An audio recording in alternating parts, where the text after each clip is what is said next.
Hey guys, Gator, coach of the Florida Gators, with our second draft analysis of the APA. You like the webcam? I fixed it. I fixed. Look, dude. I like. Why are they so black? That's so weird. So basically, the lights are off. I did this in like the intro of what am I think I look kind of cool though. Like I was like, I'll just beam and keep it on for like a little bit, maybe like 10, 15 seconds. But I'm looking at it, I kind of look like God himself. I look like Morgan Freeman. Like, it looks like I just got a little bit older, right? Like, except my hands are like all fucked up. Like it's like you can't change everything. Like my hands are so black as a motherfucker. I don't know what that is. It doesn't mean they're so ashy because it's like the inverse, right? So that means my hands are just that fucking white and covered in just disgustingness. It needs some fucking lotion. That's what that means. But like my hair looks majestic. Well, it looks old. Look at my ear. Why is my ear like sticking out? Whatever. I'm gonna keep it on. Fuck it. You can see me now, right? I don't think you can barely see me. Either way, you just see my teeth like black. This these have pearly white teeth. But what was it? Yeah, APA.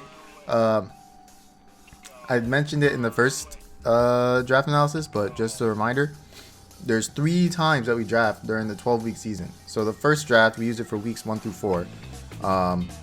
The second draft, weeks 1 through 4, there's no Emvee game. There's not going to be one for week 3. We took a Theo forfeit if you didn't catch the drift.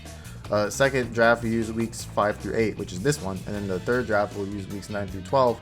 And then we'll like combine or like draft from, I don't know how the playoffs are going to work. It's going to consist of the Pokemon that we drafted in the previous 3 drafts. I don't know how we're going to pick them, but I just know that we picked them somehow from the 33 down to 11 again. Something like that. Yeah. This is our second draft. I was the first pick of the draft. I don't think I've ever been the first pick before. So I had to pick a nice and I hope these hotkeys work. Okay, good. I had to pick my boy Nice and Busted Tapu Koko right here. I don't really need these, but you know what it is? This is shiny Gator. That's what it is. Because all the sprites were shiny. Because there's not a full library of normal looking sprites, I think. So I just downloaded all the shiny ones. Shout out to Ferret Turret or whoever the sprites right now. This is shiny Gator right here. Like a Alolan Gator. Well, if you watch Cooking with Gator, you know what a Alolan Gator looks like. This is shiny Gator. I don't know what my Naruto headband is. Whatever. Tapu Koko. It's Tapu Koko. It's fast. If I want to do like some electric spam thing with Tapu Koko's Aurora, it's possible. I've used that in the Showdown Live, I think, before. I mean, I've tested different builds with that when Aurora got released. It's strong. I mean, it's never bad to have a fast electric type. And in my first draft, I didn't have a fairy type. So getting a Tapu Koko first pick, fairy type, very good fairy type, very good electric type, very good at everything it does. It's pretty. I mean, you can't go wrong picking it. I mean, it attacks physically, especially, has a bunch of utility. It does whatever it wants to do. It's Tapu Koko. The fact that it's so fast just means it can do whatever it wants to do most of the time first, which is pretty important. Yeah. Next. The boy picked his second. Someone on the doc put that I picked my next pick second because, like, I picked 2 in a row because I'm first pick. So every time I pick after my first pick, it's like 2 picks at once. And I put Mamoswine before the other Pokemon. But they wrote in the doc I put Mamoswine as my 3rd pick. That's very disrespectful. I don't understand how you could do that. I put Mamoswine first for a reason. It's worthy of a 2nd pick. Yeah, I don't have to explain it. If you're a newbie here, then you'll learn soon enough what Mamoswine is capable of. You will learn soon enough, young child. You will know the pure power and destruction that is within that thick Mamoswine. It's also pretty fat. Like it can, you don't have to use Adamant Life with Mamoswine. You can actually make it pretty tanky, and it'll eat some hits too. You can do whatever you want to do. It's better than Tapu Koko. I should have picked it first. Scolipede, 3rd pick. So Baton Pass is allowed in the APA. Oh, Speed Passing is allowed in the APA, but Speed Passing with other stats isn't allowed. So like, I can Speed Boost Baton Pass, but I can't Swords Dance Speed Boost Baton Pass. And there's also a couple other rules involving Baton Pass. I think you can have multiple Baton Passers on a team, but only one of them can be capable of passing stats or something like that. I don't remember, but I can Speed Pass, which is the important part. Also, this is just a good poison type. The last draft, my poison type was trash, literally Garbodor, literally trash. So this time I get a way better one with access to Soccer Spike and Spike, just extremely fast as well. I mean, yeah, and shenanigans, fun stuff. You're gonna see there's a lot of like slippery, slimy, like these Pokemon are just annoying, or just they can just, I don't know, just do weird things on the team. That's kind of what I was going for. Speaking of that, very unique, weird Pokemon. That's Wob. I was gonna pick it in one of the drafts, so I was like, I guess this one just throw all the weird, random, like shenanigan nonsense Pokemon on one team. You know what it does. Everyone in the APA should know what it does. That means it is like kind of hard preparing for it. Because if I do bring it and you don't have a moveset that deals with it, then Wob just gets a kill. It just gets a free kill. And if I draft a lot of pivots and you end up switching something in that doesn't deal with Wob, Wob just gets a kill. So I think this Pokemon is going to be pretty good. Whether it's just messing with their heads or actually picking up KOs, I think both are possible. Yeah. Oh, you see the lipstick? I'm trying to make sure it's female. Because Wobbuffet girl form has lipstick. Wobbuffet guy form, I don't think he has lipstick. Which that's sexist, by the way. It's sexist. A man can wear lipstick if he wants to. Okay.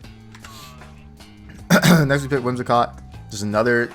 Well, this is like anti-shenanigans, but like it does, like it's anti-cheese, but it does cheese on its own. Like you can encore stuff, you can do whatever prankster, you can stop your opponent from sweeping you, but you can also set up sweep for yourself with stuff like Memento or Tailwind or blah blah blah, or just, you know, it's a cheesy cheese, no cheese mon. I don't know how else to explain it. I've used it before, and it won a couple games single-handedly. Like I remember clicking Tailwind against Lars in season 7. That basically won the game. So like, it has its uses. But I always approve of mons like these, like Whimsicott, Klefki. Mons are just like Pyukumuku even. Mons are just like, you cannot set up in my face because I have this alive still, or this alive, or this, or whatever the case may be. Yeah, just another shenanigan thingy. I keep using that word, shenanigan. I really like that word, shenanigan. Mismagius. So you can use Z-moves on any Pokemon. I feel like Mismagius being able to use any Z-moves is really good because it gets a lot of coverage. Like it gets random moves. You're like, why does it learn this? It gets Power Gem, so it gets Rock Z, it gets Electric Z, it gets Fire Z, it gets.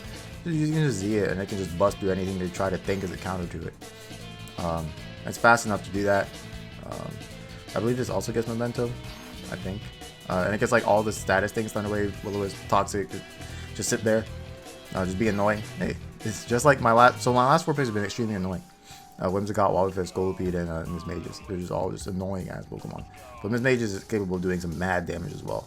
So is Scolipede, by the way. Scolipede can also sweep because it gets a lot of Z-move potential coverage, especially after Swords Dance moves. Like it gets Aqua Tail, and I think Rock moves and Ground moves and just all that crazy stuff, and it stabs. So yeah. Captain the Bronx Veritas is on 4 Gators now. I really have to cough. Yeah, I'm getting old. Look at me. Look, I actually look old as fuck. That's what I just, whatever. I didn't have a water type yet, so I got Manaphy. It can sweep.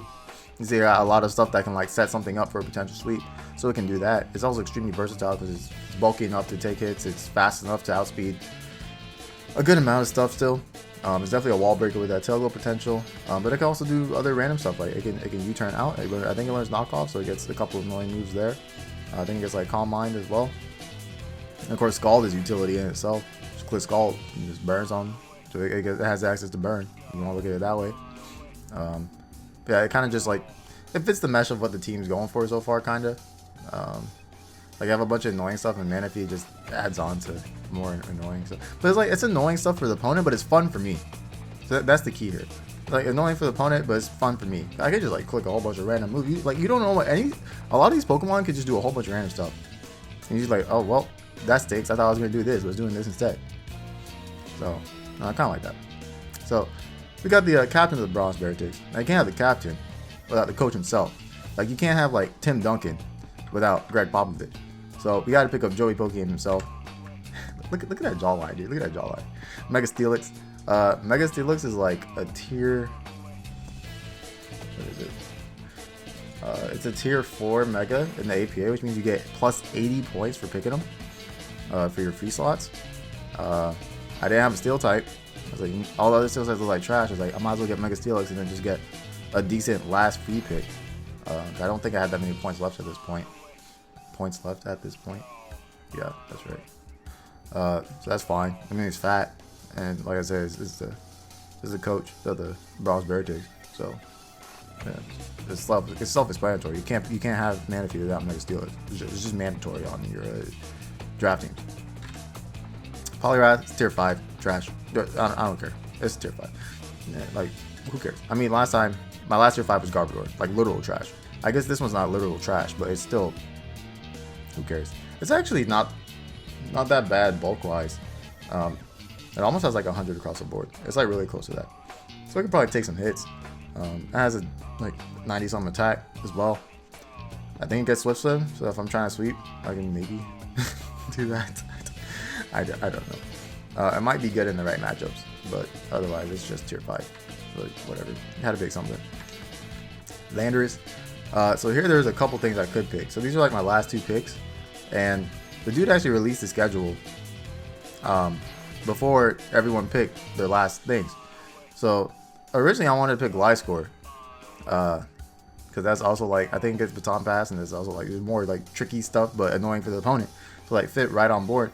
But then I looked at the people I was playing, like Gliscor was like really bad. Like it was only potentially good against one person because they had like Rachi and Togekiss and Serp, you know, quick Thunder Wave stuff, so maybe having Poison Heal, like you can't paralyze Gliscor would be nice. But I think I play against like both the Kirams, and there were a lot of stuff at like base 100s. Like this is not gonna work. And I was thinking Staraptor as well. It was like Landorus, the fact that it has 101 speed is like the main reason I picked it. In case I want to bring something that outspeeds a lot of these people's teams I was looking at. And also there's some synergy because like right now I don't have a sand thingy unless I'm like clicking Sandstorm manually, which is possible. It's possible. But if I do, well, not if, when we get to the playoffs, if we have to pick 11, I can go for something like Mega Tyranitar Landorus and actually have an ability on my Landorus if I want to do something like that. So I guess it's good synergy-wise for stuff from my last draft. Yeah. And last but not least, it's not that impressive. But I got Umbreon. It's like Pyukumuku-esque. It's like a Pyukumuku-esque pick. It's Baton Pass is legal, so it's like slow like a Baton Pass. It can heal some stuff up because I did like get a little bit fat towards the end with like Poliwrath and like a Steelix if I want to do random stuff. It's just a dark Pokemon. It's just dark. It's darkness. Like it's just Eevee, but it gets dark moves. That's all it is. That's literally all it is. It's nothing special, but it's something. It's something that's like it's not supposed to do anything on its own. Really. I mean, it can. I remember using like Curse Umbreon back in like Gen 4 and stuff. I mean, it has some potential. It's some potential, dude. It's a little setup here and there. A little setup. But yeah, this draft. Do I like it more than my first one? I don't know. I mean, y'all can tell me if you like it more than my first one. I think this is more fun to mess with moveset wise, or maybe like just team wise. There's more options and everything not as straightforward. There's a lot of trickery with this team, I should say. A lot of trickery, like things you can have up your sleeve, which I think is cool. It might make it hard for my opponents to prepare for stuff like Wob or Scully or Whimsicott or Manaphy, just random shit. But yeah, that's the second draft. Like, comment, greatly appreciate it, and it's gonna see you guys next time.